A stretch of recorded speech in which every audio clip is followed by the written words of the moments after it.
যারা মোসাম্মদ চিঠি খাতুন বক্তব্য রাখবেন।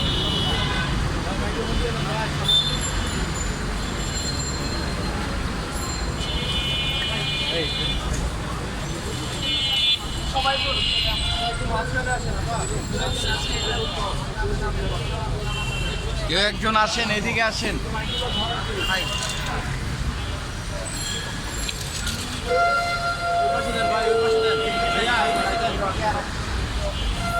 মিথ্যা ষড়যন্ত্রমূলক রাজনৈতিক মামলার বিরুদ্ধে এই মানববন্ধন, প্রতিবাদী মানববন্ধন করছে জনাব সেলিম প্রধানের বিরুদ্ধে দায়েরকৃত মিথ্যা হয়রানিমূলক মামলা আসসালামু আলাইকুম। দাবিতে। এখন বক্তব্য রাখবেন আমাদের সেলিম প্রধানের বোন মোসাম্মদ চিঠি প্রধান বক্তব্য রাখবেন।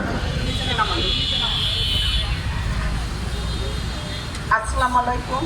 আমি সেলিম প্রধানের বোন স্মৃতি প্রধান বলছি। সবাইকে আমার শুভেচ্ছা এবং সালাম গ্রহণ করবেন। আমি আমার ভাইয়ের নিঃস্বার্থ মুক্তির জন্য আপনাদের কাছে দাবি চাচ্ছি। তাকে বারবার মিথ্যা মামলায় গ্রেপ্তার করা হচ্ছে।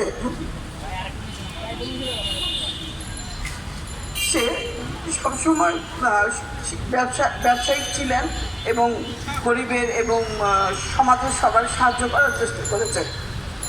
সেলিম প্রধান সবসময় চেষ্টা করেছিলেন আমাদের নারায়ণগঞ্জ